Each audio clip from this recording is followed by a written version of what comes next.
14 octobre 1943, à 7600 mètres d'altitude au-dessus de l'Allemagne. Le sergent-chef Michael Romano, recroquevillé dans l'espace exigu à l'arrière de son B-17, serre contre lui deux mitrailleuses de calibre P150 qui pèsent plus lourd que lui. À travers une petite fenêtre en plexiglas, il observe un Focke-Wulf 190 qui se prépare à une attaque. À 6 heures, en piqué, l'angle le plus exposé du bombardier, Romano scrute la cible à travers son viseur à anneau et à point rouge. Ce système de visée rudimentaire, composé de deux poteaux métalliques qu'il doit aligner sur sa cible, ne tient pas compte de la vitesse ni de la déviation et ne lui apporte aucune aide alors que les deux appareils filent dans le ciel à une vitesse combinée dépassant les 800 km/h. Ils tirent, les balles traçantes manquent leur cible derrière le chasseur en piqué. Les canons du FW-190 font feu. Les obus de 20 mm déchirent l'aluminium comme du papier. Cette séquence se répète 291 fois aujourd'hui lors du second raid sur Schweinfurt. La 8e force aérienne envoie 291 forteresses volantes B-17 en Allemagne sans soutien de chasseurs. 60 bombardiers, soit plus de 20% de la force d'attaque, seront abattus avant la tombée de la nuit. 138 autres reviendront si gravement endommagés qu'ils ne pourront plus voler. Le bilan des pertes est effarant, 600 aviateurs américains ont péri. Ce taux de perte est terrible et insoutenable. Au rythme actuel, aucun équipage de bombardier n'a de chance statistiquement réaliste d'accomplir les 25 missions requises. Les évaluations après mission révèlent une sombre réalité. Les mitrailleurs de queue, censés constituer le dernier rempart du bombardier contre les angles d'attaque allemands privilégiés, ont atteint des taux de réussite inférieurs à 8%. Attaquer par l'arrière est tout ce que les pilotes de chasse ont à faire, encaissant de brefs tirs de riposte imprécis et détruisant méthodiquement la campagne de bombardement stratégiques américaine d'1 milliard de dollars, une forteresse volante après l'autre. Le quartier général de la 8e Air Force à High Wycombe abrite des commandants supérieurs en détresse. L'armement défensif, censé faire du B-17 une forteresse volante imprenable, a connu une défaillance catastrophique. En l'absence de solution, le bombardement de précision en plein jour, et par conséquent, toute la doctrine stratégique, risque de disparaître. Ignorant de cela, les commandants négligeant le fait qu'à cet instant précis, sur la plateforme glaciale et impitoyable de l'aérodrome de Bassingbourn, un mitrailleur de queue de 22 ans, à peine sorti du lycée, rédigeait dans son carnet de vol un projet qui bravait de nombreux règlements de l'armée de l'air. Un projet jugé mécaniquement impossible par les ingénieurs en armement. Un projet qui triplerait la précision de la mitrailleuse de queue et sauverait potentiellement des milliers de vies américaines. Voilà l'histoire de l'innovation qu'il cherchait à interdire et du mitrailleur qui refusa de se soumettre. Pour comprendre pourquoi l'innovation de Romano était si révolutionnaire, il faut d'abord saisir le défi insurmontable auquel étaient confrontés les mitrailleurs de queue en 1943. La forteresse B-17 s'engage au combat avec une stratégie défensive inspirée de la guerre navale. Équipés d'un nombre suffisant de mitrailleuses pour créer des lignes de tir entrelacées, les bombardiers étaient théoriquement protégés par une abondance de munitions. La propagande de l'armée de l'air le présente comme un cuirassé volant. Cependant, la réalité est tout autre. En août 1943, le sergent-chef Michael Romano du 86e groupe de bombardement arrive à la base aérienne de Bassingbourn en Angleterre pour prendre le poste de mitrailleur de queue. Ancien ouvrier d'usine à Pittsburgh, sans diplôme universitaire ni formation d'ingénieur, il s'engage dans l'armée à peine âgé de 19 ans. En 6 semaines d'entraînement, il apprend à débloquer les munitions enrayées, à calculer les distances et à espérer que ses tirs atteignent leur cible. Son poste de mitrailleur de queue exigu ressemble à un cercueil. Agenouillé sur une selle de vélo, les pieds appuyés contre la structure de l'appareil, il contrôle des mitrailleuses Browning M2 de 38 kg dans un champ de tir restreint. Les mitrailleuses pivotent sur un affût rudimentaire. Son système de visée se compose d'un viseur à anneaux et à grains d'orge semblable au viseur des fusils de l'Ouest, avec un cercle métallique et un guidon. Pour atteindre un chasseur ennemi en piqué, Romano doit évaluer la vitesse de la cible par rapport à son propre appareil, déterminer l'angle de déviation, calculer le point d'impact en amont de la cible, tenir compte de la chute de la balle avec la distance et effectuer tous ces calculs en portant d'épais gants par des températures pouvant atteindre 40 degrés. Il doit tirer avant les mitrailleuses du pilote allemand avec une portée 4 fois supérieure, transformant ainsi sa position en champ de bataille. Les élèves artilleurs formés en temps de guerre tentent des tirs similaires dans des conditions contrôlées. Leur taux de réussite dépasse à peine 12%. Au combat, stressés, en manque d'oxygène et sous le feu ennemi, leur taux de réussite réel chute à 6 ou 8%. La Luftwaffe repère rapidement cette faiblesse. Les stratégies de chasse allemandes évoluent tout au long de 1943, privilégiant les attaques à l'horizontale ou à basse altitude, à l'exception de 15 à 20 secondes de tirs imprécis avec la mitrailleuse de queue à environ 200 mètres, suivis de tirs dévastateurs au canon de 20 mm. Les rapports d'analyse de la Luftwaffe après action qualifient les positions arrière des B-17 de potentiellement dangereuses, leur précision étant insuffisante pour repousser les attaques. Le premier raid sur Schweinfurt, le 17 août 1943, entraîne la perte de 60 bombardiers, suivi de 30 autres lors du raid sur Brême le 8 octobre 1943 et de 30 autres lors du raid sur Münster le 10 octobre 1943. La 8e Air Force perd des bombardiers à un rythme supérieur à celui de leur remplacement en usine. Le général Henry Ap Arnold, commandant des forces aériennes de l'armée de terre, reçoit à Washington les rapports de pertes et s'interroge sur la faisabilité des bombardements de jour. Les ingénieurs proposent des améliorations telles que des canons supplémentaires, des calibres plus importants et des tourelles motorisées. Le centre de modification Cheyenne de Boeing conçoit une tourelle de queue améliorée, mais son développement se poursuit jusqu'en 1944. Des prototypes de tourelles motorisées existent cependant, leur installation nécessite le démontage de toute la section arrière, une modification en usine qui prend plusieurs mois et qui ne peut être appliquée aux bombardiers déjà en Angleterre. Pendant ce temps, des vies lui sont perdues.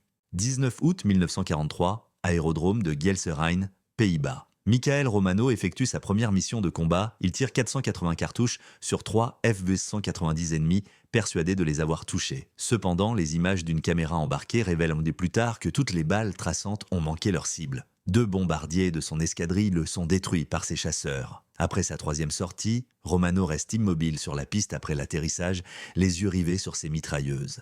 Ses mains tremblent, non pas de peur, mais à cause de la fatigue liée à la manipulation d'armes de 38 kg lors de tirs continus à haute altitude. Le soir même, il esquisse son concept initial. Il conclut que le problème ne vient ni de la mitrailleuse ni de son affût, mais plutôt du fait que les mitrailleurs de queue tirent à l'aveugle, suivant des cibles qu'ils ne peuvent pas suivre efficacement et visant des points imprévisibles dans l'espace.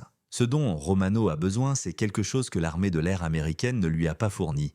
Un moyen de visualiser où ses balles vont atterrir avant de tirer. Il a besoin d'un viseur à réflecteur. L'espace restreint du poste de pilotage arrière rend l'installation d'un réflecteur classique impossible, sauf en cas de non-respect du règlement. Le sergent-chef Michael Romano n'a aucune qualification en ingénierie des armements. À 16 ans, il quitte le lycée pour travailler dans les aciéries de Pittsburgh en raison de la maladie de son père et apprend la métallurgie sur le tas, sans passer par les manuels. Lorsque les États-Unis entrent en guerre, il s'engage dans l'armée de l'air, cherchant à échapper au travail en usine. L'armée l'affecte à l'école de tir aérien non pas pour un talent particulier, mais en raison de sa petite taille, qui lui permet de se faufiler dans des espaces restreints, inaccessibles aux recrues plus grandes. Mesurant 1,90 mais pesant 66 kg, Romano parvient à se glisser dans des zones interdites aux plus grands. Il suit sa formation de base de tireur à Harlingen, au Texas, et obtient des résultats moyens aux épreuves de tir. Ses instructeurs reconnaissent un contrôle acceptable de la détente et un entretien correct des armes. Personne ne le considère comme un homme exceptionnel. Il obtient ses ailes de mitrailleur et est affecté à un équipage de B-17, comme un simple rouage de l'immense appareil de la 8e Air Force. Pourtant, Romano possède une caractéristique que ses dossiers d'entraînement omettent. Il ne supporte pas les dysfonctionnements. Après sa 5e mission de combat, le 4 octobre 1943 à Francfort, l'irritation de Romano atteint son paroxysme. Son appareil rentre criblé de 78 impacts de DCA et endommagé par 2 attaques de chasseurs. Romano a tiré 620 cartouches, sans toucher sa cible. Son meilleur ami, le mitrailleur de queue d'un B-17 voisin, périt lorsqu'un Bf-109 l'attaque par derrière et que les tirs de riposte de Romano ne parviennent pas à le dissuader. Cette nuit-là, Romano se dirige vers l'abri des avions, une lampe de poche de maintenance inscrite dans son carnet de bord. Il monte dans la section arrière, encore imprégnée d'odeurs de cordite et d'huile hydraulique, et fixe le viseur. L'idée ne surgit pas comme une grande révélation, mais comme une observation fortuite. Romano observe son reflet dans la vitre incurvée en plexiglas. À travers ce miroir déformé, il perçoit, derrière la queue de son avion, des angles que le viseur à anneaux et à billes ne peut saisir. Il griffonne à la hâte. Et s'il fixait de petits miroirs à des endroits stratégiques, lui offrant une vision périphérique au-delà du champ limité du viseur? Et s'il les orientait de manière à refléter les trajectoires des balles traçantes de ses propres canons, lui permettant ainsi de suivre les tirs sur les cibles en observant les reflets plutôt que de se contorsionner pour voir à travers des organes de visée mécanique insuffisants? Puis vient l'idée cruciale. Et s'il combinait ces miroirs avec un simple viseur à réflecteur, une plaque de verre marquée d'un réticule de visée agencé de façon à lui permettre de suivre les cibles tout en observant simultanément les trajectoires de ces balles traçantes dans les miroirs périphériques. Il ne s'agit pas des viseurs informatiques complexes des chasseurs de pointe, tels que ceux équipés de systèmes gyroscopiques sophistiqués. Romano construit un système de visée réfléchissante improvisé à l'aide de composants de fortune.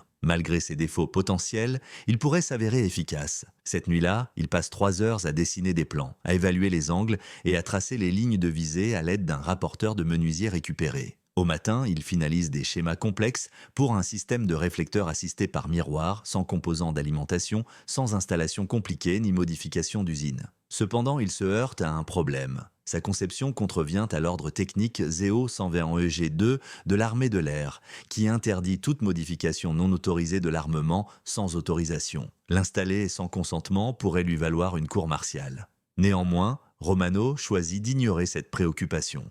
Il trouve un allié là où il ne l'attendait pas, à l'atelier de tôlerie de la base. Le sergent-chef Frank Kellerman, un mécanicien aéronautique de 38 ans originaire de Détroit, qui a servi dans le corps de conservation civile pendant la Grande Dépression et qui a construit des infrastructures et réparé du matériel à l'aide de matériaux de récupération, devient son complice. Le 7 octobre, Romano montre des croquis à Kellerman et lui demande de réaliser des travaux de fabrication clandestins. En moins de 5 minutes, Kellerman examine les dessins et déclare sans ambages « C'est illégal ». Romano acquiesce. « Exact, sergent. Vous me demandez de modifier l'armement défensif sans l'accord du service d'ingénierie, ce qui enfreint au moins 6 consignes techniques distinctes. » Romano confirme. Levant les yeux des croquis, Kellerman demande « Quand devez-vous voler à nouveau ?»« Demain, Munster, » répond-il. « Alors il faut se dépêcher. » Ils commencent que leur travail après minuit, dans un coin du hangar de maintenance, en utilisant des matériaux de récupération obtenus officieusement. Les principaux composants proviennent de pièces d'avion récupérées. Des miroirs incurvés d'équipements de navigation endommagés, des plaques de plexiglas de section de verrière brisées, des supports en aluminium de cellules d'avion mises au rebut et le viseur à réflecteur lui-même, l'élément crucial d'un chasseur P-47 Thunderbolt accidenté. Kellerman récupère le viseur intact prévu pour le nez de l'appareil et modifie les supports de fixation pour l'adapter à l'espace restreint du mitrailleur de queue. Le montage des miroirs pose davantage de problèmes. Romano souhaite 3 petits miroirs convexes placés en angle pour lui offrir une vision périphérique des trajectoires de ses traceurs sans obstruer sa vue vers l'avant. Kellerman fabrique des supports réglables à l'aide de plaques d'aluminium et de rotules provenant des tringleries de Gouverne. Il travaille toute la nuit, assemblant les pièces, testant les lignes de visée et apportant des modifications. À 4h30, Kellerman installe l'ensemble du système dans l'avion de Romano, un B-17G surnommé « Knockout Dropper » profitant du calme de la piste. L'installation est rudimentaire. Des boulons d'avion standard fixent les supports et du fil de sécurité attache les miroirs. Le viseur à réflecteur est relié au support de mitrailleur par une patte soudée qui aurait de quoi choquer les ingénieurs de Boeing. La modification n'est pas consignée dans le carnet d'entretien de l'avion. Lors du briefing matinal, Romano garde le silence sur ce nouvel ajout à son viseur. Son copilote, le lieutenant James Holbrook, néglige d'inspecter l'empennage avant le décollage. Ni le commandant de groupe, ni l'officier d'armement de l'escadron ne sont au courant. Ils décollent pour Münster à 7h30. Au-dessus de l'Allemagne, à 10h15, un Bf-109 entame son attaque, volant à 6h, bas et se rapprochant rapidement. Romano ajuste ses mitrailleuses, plissant les yeux à travers le nouveau viseur à réflecteur. Le réticule lumineux flotte dans son champ de vision, superposé à la cible. Dans sa vision périphérique, des miroirs affichent les angles d'alignement de ses canons. Un retour d'information immédiat sur la direction de ses armes, il tire une rafale de 3 secondes. La traînée lumineuse dans les miroirs indique qu'il tire derrière la cible. Il corrige sa visée, visant devant le chasseur d'une distance équivalente au diamètre du réticule. Il tire à nouveau. Cette fois, les traceurs et la cible se rejoignent. Le moteur du Bf-109 explose. Le chasseur se retourne et pique vers la terre, laissant derrière lui une traînée de fumée noire. Romano regarde ses mitrailleuses, puis les rétroviseurs, puis de nouveau le ciel, où se trouvait l'appareil quelques instants auparavant. « Nom de Dieu !» murmure-t-il dans son masque à oxygène. Il fonctionne. Romano atterrit à 13h40 avec une victoire confirmée, sa première. L'euphorie dure exactement 20 minutes. À 14h00, lors de l'inspection post-vol habituelle, le sergent-chef Donald Pierce, membre de l'équipage, découvre les modifications non autorisées. Pierce en informe aussitôt le capitaine Richard Voss, qui arrive sur l'aire de stationnement avec un bloc-notes et une colère presque explosive. « Sergent Romano, dit Voss d'une voix tendue par la discipline militaire, pourriez-vous nous expliquer la nature de l'équipement non autorisé installé à votre poste de tir ?» Romano se met au garde à vous. « Monsieur, j'ai ajouté un système de visée perfectionné. » « Qu'avez-vous ajouté ?» La voix de Voss monte d'un ton. « Êtes-vous conscient des règles que vous avez enfreintes ?» L'ordre technique 020EG2 interdit toute modification non autorisée des armements défensifs. Sergent, il ne s'agit pas d'un projet de voiture personnalisée, mais d'un aéronef militaire. Toute modification non autorisée pourrait compromettre la stabilité structurelle, engendrer des risques d'incendie et perturber d'autres systèmes. Monsieur, le système fonctionne correctement. J'ai démonté ? Peu m'importe que vous ayez abattu tous les avions de chasse de la Seconde Guerre mondiale. Voss désigne l'arrière de l'appareil. Cet équipement n'appartient pas à l'armée de l'air, c'est du matériel standard. Il n'est pas homologué par Boeing et n'a subi aucun test. Retirez-le immédiatement sous peine de poursuite pour dégradation de biens publics. Le pilote de Romano, le lieutenant Holbrook, intervient. « Capitaine, mon mitrailleur a abattu son premier avion aujourd'hui avec ce viseur. Peut-être devrions-nous… » « Je comprends votre point de vue, lieutenant. » Voss l'interrompt. La modification sera retirée, c'est définitif. La nouvelle de la modification se répand comme une traînée de poudre dans le 90e groupe de bombardement. À l'heure du dîner, tous les mitrailleurs de la base sont au courant du viseur à miroir illicite de Romano et de sa première victoire aérienne. Les avis sont très partagés. Les mitrailleurs expérimentés se rassemblent autour de la table de Romano et l'interrogent. L'installation est-elle complexe ? Quel est le champ de vision ? Les miroirs peuvent-ils résister aux turbulences à 320 km/h ? Cependant, les officiers du génie et les responsables de la maintenance expriment leur inquiétude. Le capitaine Theodore Morrison, officier adjoint chargé de l'armement du groupe, convoque une réunion d'urgence le 11 octobre. 14 officiers sont présents. L'atmosphère est tendue. « Messieurs, commence Morrison, nous sommes confrontés à un problème de conduite. Un sergent a effectué des modifications non autorisées en utilisant des pièces de récupération d'origine douteuse. Cela pourrait créer un dangereux précédent. Si chaque sous-officier décide de modifier son système d'armes selon son bon vouloir, le chaos risque de s'installer. » Le commandant William Calhoun, officier des opérations, se lève. « Romano a abattu un avion ennemi grâce à ce système. 8% est le taux de réussite actuel de nos mitrailleurs de queue. » Suggérer une amélioration, même mineure, provoque l'irritation de Morrison. « Mineure ?» s'étonne-t-il. « Majeur, nous manquons de données, nous ne l'avons pas testé. Un seul engagement réussi ne prouve pas son efficacité. »« Testez-la alors », rétorque Calhoun, que Romano laissait demain avec la modification installée. Les caméras embarquées recueilleront des données objectives. Si ça ne marche pas, on la retire. Si ça marche, peut-être devrions-nous installer ces systèmes au lieu de traduire l'inventeur en cour martiale. Le débat s'envenime. Les ingénieurs expriment des inquiétudes quant à la sécurité, tandis que les officiers de combat évoquent les taux de perte. La discussion dégénère en cris. À 21h00, la querelle parvient aux oreilles du colonel Stanley Ray, commandant du 80e groupe de bombardement. Ray, pilote de bombardier vétéran de la Première Guerre mondiale et officier de carrière de 53 ans, réputé pour sa discipline et son pragmatisme, écoute les arguments des deux camps pendant 90 minutes sans l'interrompre. Finalement, il prend la parole. « 17 bombardiers B-17 ont été perdus la semaine dernière, capitaine Morrison, et 680 Américains ont perdu la vie. Et nos mitrailleurs de queue, combien de chasseurs allemands ont-ils abattus lors de ces missions ? 3 victoires confirmées, monsieur. Vous avez raison, capitaine, vos inquiétudes concernant les modifications non autorisées et la réglementation sont justifiées. Cependant, je suis davantage préoccupé par le fait que nous perdions 17 appareils chaque semaine à cause de notre armement défensif inefficace. » Sergent Romano, votre modification restera sur votre avion pour les 3 prochaines missions. Vous enregistrerez chaque engagement grâce aux caméras embarquées. Si votre taux de réussite s'améliore significativement, nous approuverons l'installation de cet équipement pour l'ensemble du groupe. En revanche, si aucune amélioration significative n'est constatée, nous retirerons l'équipement et prendrons des mesures disciplinaires pour modification non autorisée. Est-ce clair ? Oui, monsieur. Messieurs, cette réunion est terminée. Que quelqu'un m'apporte un jeu de ces fichus dessins en miroir. Si nos vidéos vous ont offert une perspective nouvelle sur l'histoire, n'oubliez pas de vous abonner. Dans notre prochaine vidéo, nous explorerons un pan de l'histoire passé sous silence par les manuels traditionnels. L'opérateur radar qui a joué un rôle crucial lors du débarquement opérant depuis un sous-sol à Portsmouth. 12 octobre 1943, Brême. Romano entame sa 4e mission de combat, équipée d'un système de visée amélioré et de caméras enregistrant chaque instant. La 8e Air Force déploie 236 B-17 ciblant les chantiers de construction de sous-marins. Les escadrilles de chasse allemandes mobilisent 250 intercepteurs en réponse. Vers 11 heures ou 23 heures, au-dessus des côtes allemandes, les attaques commencent. Un Focke-Wulf 190 pique du ciel depuis le point culminant à 7 heures. Romano suit sa trajectoire grâce au viseur à réflecteur. Le réticule lumineux lui fournit un point de repère instantané pour viser. Il aligne son arme grâce à des images en miroir dans sa vision périphérique. Il tire une rafale de 4 secondes en effectuant des ajustements en temps réel à mesure que les reflets des balles traçantes lui indiquent leur trajectoire. 11h47.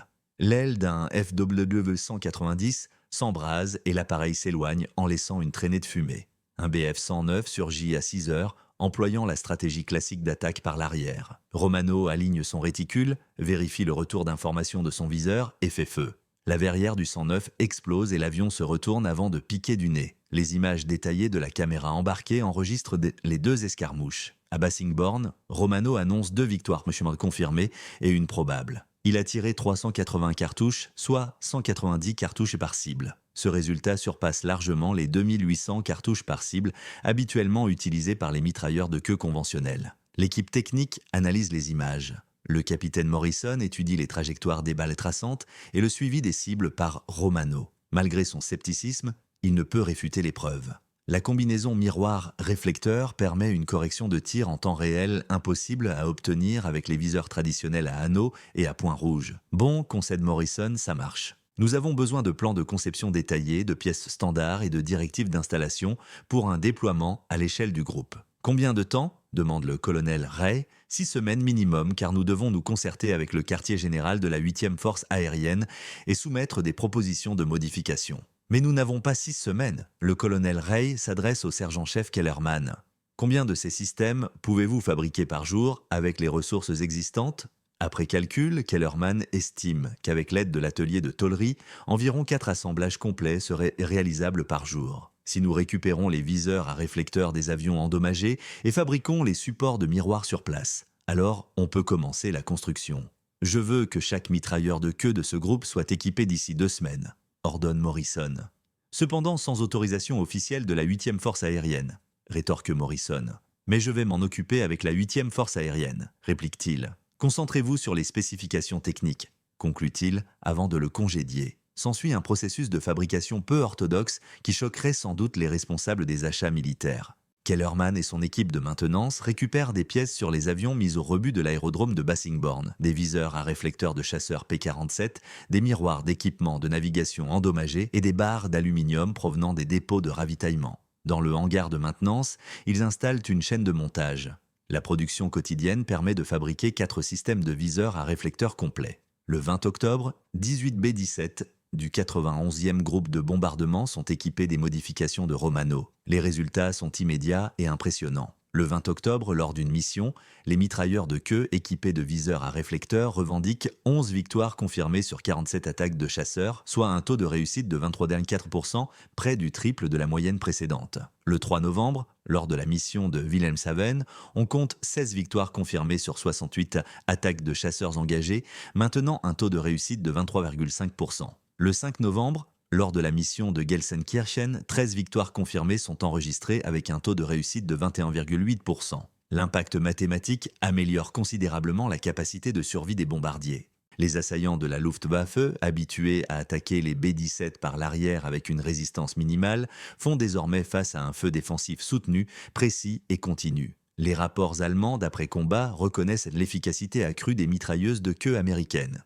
Une révision des tactiques d'approche est suggérée. Le commandant Hans-Joachim Jobs, as de la chasse de nuit de la Luftwaffe temporairement déployé pour des opérations de jour, note dans son journal de bord « Les forteresses volantes sont devenues considérablement plus dangereuses. Leurs mitrailleurs arrière font désormais preuve d'une précision autrefois réservée aux tourelles motorisées. Les assauts par l'arrière présentent désormais un risque inacceptable. » Cette information parvient au quartier général de la 8e Air Force à High Wycombe. Le 18 novembre, le général de brigade Frédéric Castle, commandant de la 4e escadre de bombardement, se rend à l'improviste à Bassingbourn. Il inspecte personnellement la position de Romano à l'arrière, visionne les enregistrements de la caméra embarquée et interroge Romano pendant une demi-heure. « Sergent, comment avez-vous pu prévoir que ce serait efficace ?» répond Romano d'un ton désinvolte. « Je n'ai pas effectué les réglages, monsieur, mais les anciens viseurs étaient manifestement défectueux. J'ai donc pensé qu'une autre solution pourrait être une amélioration. Castle laisse échapper un petit rire, chose rare ces derniers mois. Une observation pertinente. Il examine le système de miroir, vérifiant son amplitude de mouvement. Peut-on le produire en atelier? Oui, monsieur. Le sergent Kellerman dispose désormais des plans. La plupart des composants sont de récupération, mais nous pouvons nous procurer de nouveaux matériaux si nécessaire. Castle acquiesce. J'ordonne une mise en œuvre immédiate dans toute la 4e escadre. Chaque B-17 sera équipé de cette modification d'ici 30 jours. Il s'adresse directement à Romano. Sergent, vous avez peut-être sauvé plus de vies américaines que vous ne le pensez. En décembre 1943, le système de visée à miroir réflecteur de Romano, officiellement appelé système de visée de mitrailleuse de queue de campagne de type 1, est installé sur plus de 200 B-17 répartis dans plusieurs groupes de bombardement. Les études d'ingénierie officielle de la commission de la 8e force aérienne, menées au centre de modification Cheyenne de Boeing, ont adopté les principes du viseur à réflecteur proposé par Romano pour le développement d'une tourelle arrière Cheyenne améliorée. Cette tourelle modernisée, apparue pour la première fois sur les bombardiers B-17G à partir de janvier 1944, intègre un viseur à réflecteur N8 positionné quasiment à l'emplacement du viseur de P-47 récupéré par Romano dans son installation de Fortune. La réduction significative des pertes d'équipage est à manifeste.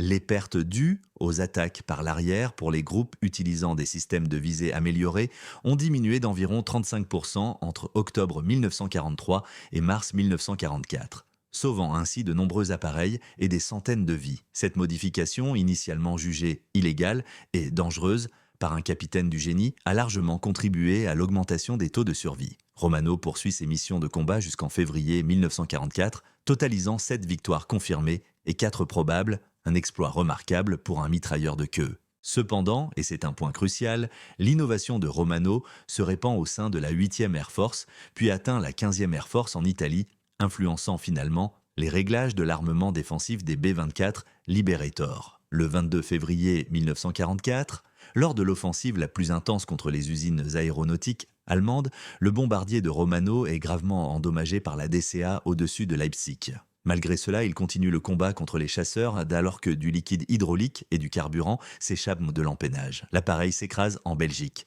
Miraculeusement, l'équipage s'en sort indemne. Vers la fin de la guerre, Romano est fait prisonnier dans un camp allemand. Michael Romano rentre sur le sol américain en mai 1945, ayant perdu 8 kilos pour atteindre un poids de 58 kilos là, bien loin de son poids à l'engagement. L'armée de l'air américaine le décore de la Distinguished Flying Cross pour sa bravoure exceptionnelle lors des opérations aéroportées et reconnaît sa contribution novatrice à l'amélioration de l'armement défensif. Il est à noter que la citation omet toute référence au fait que son innovation a d'abord été jugée illégale. Romano fuit la publicité, il refuse les interviews pour les publications militaires. Lorsque les ingénieurs de Boeing l'invitent dans leur usine de Seattle pour discuter du développement de la tourelle Cheyenne, il décline poliment, expliquant qu'il n'a créé que le nécessaire pour survivre. D'autres ont transformé son invention en un modèle officiel. Il retourne à Pittsburgh, épouse sa fiancée de lycée et travaille comme machiniste pendant 37 ans. Il parle rarement de la guerre. Ses enfants grandissent en sachant que leur père a piloté des bombardiers et réglé quelques viseurs,